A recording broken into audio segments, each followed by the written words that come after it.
नमस्ते everyone, I am Nidhi Jain, yoga and wellness coach. स्वागत है आप सभी का आपके अपने यूट्यूब चैनल योगा विद निधि जैन पर। जैसा कि हम सब जानते हैं, खाना खाने के बाद उसका अच्छी तरीके से डाइजेशन होना बहुत ज़रूरी है। इसी के लिए आज के इस वीडियो में हम जानेंगे हम अपने डाइजेस्टिव सिस्टम को और या फिर गट को कैसे हेल्दी रखें, ताकि हम जो भी खाना खाएं वो अच्छे तरीके से डाइजेस्ट हो सके। अगर अभी तक आप लोगों ने ये चैनल सब्सक्राइब नहीं किया है तो सब्सक्राइब करना मत भूलिएगा, ताकि आप मेरे आने वाले वीडियोस को मिस ना करें। आज की इस सीरीज़ में हम जानेंगे ऐसे कौन कौन से योगासनास और प्राणायाम्स हैं जो कि हमारी मदद करते हैं हमारे डाइजेशन सिस्टम को, हमारे डाइजेस्टिव सिस्टम को हेल्दी रखने के लिए। आसनास की सीरीज़ में पहले दो आसनास मैं आप लोगों को बताऊंगी जो कि हम इमीडिएटली खाना खाने के बाद कर सकते हैं। सबसे पहला आसन वज्रासन और दूसरा है दृढ़ासन।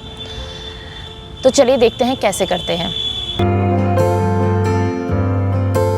आज की इस सीरीज़ में हमारा सबसे पहला आसन जिसका नाम है वज्रासन, जो कि हम इमीडिएटली खाना खाने के बाद कर सकते हैं, जिससे कि हमारा डाइजेशन बहुत ही अच्छा होता है। तो चलिए देखते हैं कैसे करते हैं हम वज्रासन। वज्रासन करने के लिए सबसे पहले आपको अपनी नीज़ पे आना है, अपने घुटनों पे आना है इस तरीके से। उसके बाद आप अपने दोनों अंगूठे को मिलाएंगे और अपनी दोनों हील्स के बीच में जितना डिस्टेंस होगा वहाँ आप बैठ जाएंगे। आपके दोनों नीज़ जुड़े हुए होने चाहिए और आपकी बैक एकदम स्ट्रेट। ये और आप अपने हाथों को अपने थाइस पे इस तरीके से रख सकते हैं। ये हुआ आपका वज्रासन। एक बहुत ही सिंपल आसन है। जिन लोगों को नी इश्यूज़ हैं, वो जो लोग पूरा अपना हिप्स को अपने हील्स के बीच में टच नहीं कर सकते, तो वह लोग अपने इस पार्ट पे यहाँ पे एक पिलो लगा सकते हैं। उस पिलो पे आप बैठ जाइए तो आपको एक कुशन तरीके का महसूस होगा, जहाँ आप अपने हिप्स को कोशिश कर सकते हैं अपने हील्स पे लगाने के लिए। उस केस में आप लोगों के नीज़ में भी कम पेन होगा। आप ये ट्राई कर सकते हैं। और यह एक ऐसा आसन है जो आप इमीडिएटली खाना खाने के बाद कर सकते हैं। इससे आपका डाइजेशन बहुत अच्छा होता है, आपकी स्पाइन बहुत स्ट्रेट रहती है। ये आसन कम से कम आप स्टार्टिंग में 2 मिनट से स्टार्ट कर सकते हैं। कंटिन्यूस आप वज्रासन में बैठें 3 मिनट से स्टार्ट कर सकते हैं और धीरे धीरे हम इसका टाइम ड्यूरेशन बढ़ा सकते हैं। एक चीज़ और बताना चाहूँगी, काफ़ी लोग जब वज्रासन में बैठते हैं उनके इस पोर्शन में काफ़ी दर्द होने लगता है, या फिर हम इस पोर्शन में हमारे काफ़ी दर्द होने लगता है अगर हम कंटिन्यूसली थोड़े लंबे समय तक बैठते हैं। तो वे लोग अगेन, जैसा कि मैंने आपको पहले बताया, यहाँ पे आप अपने फीट के नीचे की तरफ यहाँ पे आप पिलो लगा सकते हैं और उस पिलो पे आप इस तरीके से बैठ सकते हैं, जो कि आप अगेन एक कुशनिंग का काम करेगा और आपके पाँव में दर्द कम होगा। अगला आसन जिसकी हम बात करेंगे, जिसका नाम है दृढ़ासन। दृढ़ासन के लिए हमें अपने लेफ़्ट साइड में लाई डाउन करना है। ऐसे तो कहा जाता है दृढ़ासन आप राइट साइड और लेफ़्ट साइड कैसे भी कर सकते हैं, मगर जैसे कि हम बात कर रहे हैं कि ये डाइजेशन से रिलेटेड आसन है और ये आसन भी हम खाना खाने के इमीडिएटली बाद कर सकते हैं। तो खाना खाने के इमीडिएटली के बाद के लिए हमें दृढ़ासन लेफ़्ट साइड में करना चाहिए। दृढ़ासन करने के लिए आपको लेफ़्ट साइड में टर्न करना है और उसके बाद लाई डाउन करना है अपने साइड्स में। चलिए देखते हैं कैसे करें। दृढ़ासन करने के लिए हम सबसे पहले अपनी बैक पे इस तरीके से लाई डाउन करेंगे। लाई डाउन करने के बाद हम लेफ़्ट साइड टर्न करेंगे। लेफ़्ट साइड टर्न करने के लिए आप इस तरीके से टर्न करेंगे और अपने लेफ़्ट हैंड का पिलो बनाएंगे इस तरीके से, और आपके दोनों पाँव एकदम सीधे आपकी बॉडी में एक लाइन में होने चाहिए और दोनों फीट एक साथ, और यहाँ आप रिलैक्स करेंगे।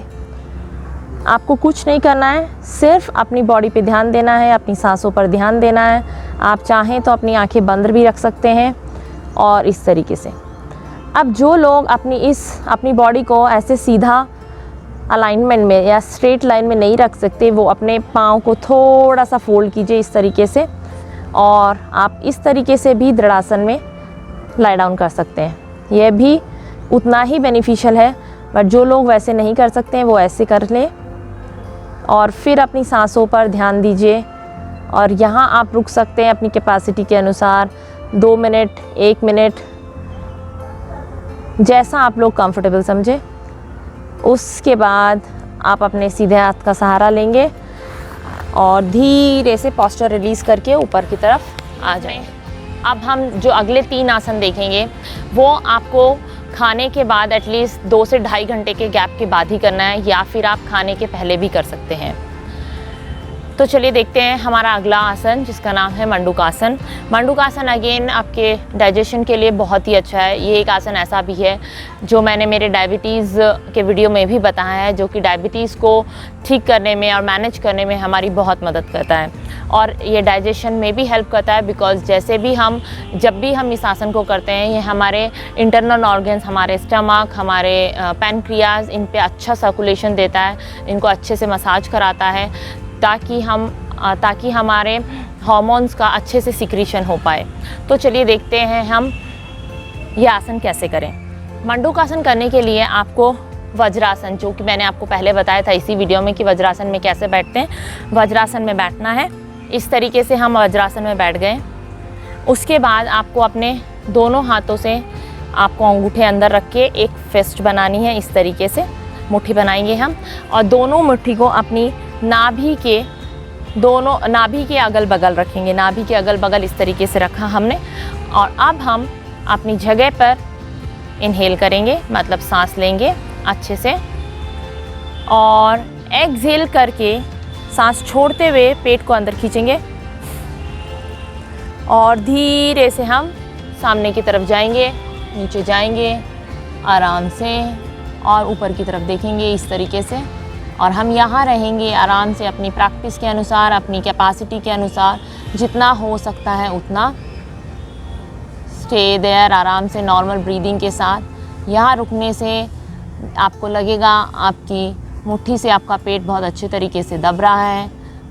इससे हमारे इंटरनल ऑर्गन्स में अच्छे से मसाज हो रही है। और धीरे से हम इनहेल करते हुए, सांस भरते हुए वापस ऊपर की तरफ। तो यह बहुत ही सिंपल आसन है। इस आसन को करने का एक और तरीका है, जिन लोगों को लगता है कि मुट्ठी बंद करके लगाने से आपको बहुत ज़्यादा पेन हो रहा है स्टमक में, तो वो अपने हाथों को इस तरीके से लगाए। पहले आप अपना राइट हाथ अपनी नाभि के ऊपर रखें, फिर अपना लेफ़्ट हाथ रखें, और बाकी सब चीज़ सेम। हम सांस भरेंगे, पहले इनहेल, और एक्सहेल करते हुए हम पेट को अंदर खींचेंगे, और फिर धीरे से हम नीचे जाएंगे इस तरीके से। और फिर यहाँ हम अपनी कैपेसिटी के अनुसार वहीं रहेंगे, धीरे धीरे नॉर्मल ब्रीदिंग के साथ। और फिर इनहेल करते हुए, सांस भरते हुए वापस अपनी जगह। ये हमने किया हमारा सीधा हाथ पहले और उल्टा हाथ। इसके बाद आप उल्टा हाथ रखिए, फिर सीधा हाथ रखिए, फिर सेम तरीके से इस प्रोसीजर को कीजिए। तो यह था हमारा मंडूकासन। इसके बाद हम देखेंगे हमारा अगला आसन, जिसका नाम है makarasana. With my personal experience मैं आपको बता सकती हूँ, मकरासन हमारे डाइजेशन के लिए बहुत ही एक अच्छा आसन है। मगर ऐसे तो कहा जाता है कि हमें खाना खाने के बाद कम से कम 2.5 घंटे का गैप रखना चाहिए इस आसन को करने के लिए। जैसा कि मैं प्रैक्टिस करती थी, अगर आप इसे खाना खाने के आधा घंटे पहले करते हैं तो यकीन मानिए यह आपके डाइजेस्टिव सिस्टम को बहुत अच्छा करेगा, और साथ ही साथ आपका डाइजेशन भी इम्प्रूव होगा। तो चलिए देखते हैं कैसे करें हम मकरासन। मकरासन को करने के लिए आपको अपने स्टमक पे लाई डाउन करना है। तो हम राइट साइड में टर्न करेंगे और स्टमक पे लाई डाउन करेंगे। जैसा कि आप देख रहे हैं, हम अपने स्टमक पे लाई डाउन कर चुके हैं। उसके बाद आपको अपने हाथों से पिलो बनाना है, एक हाथ और उसके ऊपर दूसरा हाथ पिलो बनाया, और आप अपने हेड को अपने हाथों पे रख सकते हैं, या तो राइट साइड टर्न करके या लेफ़्ट साइड टर्न करके। आपके दोनों फीट इस तरीके से अपने बिग टोस एक दूसरे के टच रहेंगे, और आप रिलैक्स करेंगे। आप चाहें तो अपनी आंखें बंद कर सकते हैं और अपने ब्रीदिंग पे फोकस कीजिए। Normal inhale and normal breathing के साथ आप यहाँ रहिए जितनी आपकी कैपेसिटी है, जस्ट रिलैक्स, और सिर्फ अपनी ब्रीदिंग पे ध्यान दीजिए।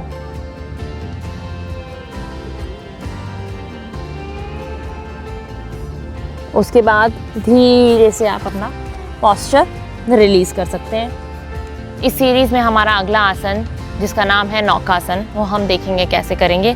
नौकासन अगेन एक बहुत ही अच्छा आसन है डाइजेशन को इम्प्रूव करने के लिए। ये हमारे कोर में और हमारे गट में एक बहुत अच्छा सर्कुलेशन करता है, एक बहुत अच्छा स्ट्रेंथ बढ़ाता है। ये हमारे डाइजेस्टिव सिस्टम में ब्लड सर्कुलेशन को बढ़ाने में हमारी मदद करता है। तो चलिए देखते हैं नौकासन कैसे करें। नौकासन करने के लिए सबसे पहले आपको लाई डाउन करना है अपनी बैक पे और उसके बाद हम देखते हैं कैसे करें। ये हम अपनी बैक पे लाई डाउन कर चुके हैं। नौकासन 2 तरीके से आप कर सकते हैं, एक थोड़े कम लेवल पे, एक थोड़े हाई लेवल पे। आप अपनी कैपेसिटी के अनुसार जाइए, जितना आपकी कैपेसिटी है उतना आप धीरे धीरे अपनी स्ट्रेंथ को बिल्ड कीजिए और उसके बाद ये आसन कीजिए। चलिए देखते हैं। हम पहले अपनी प्लेस पे इनहेल करेंगे और एक्सहेल करते हुए, सांस छोड़ते हुए हम अपने पाँव को ऊपर उठाएंगे और अब हम अपनी अपर बॉडी को भी ऊपर उठाएंगे। चलिए देखते हैं।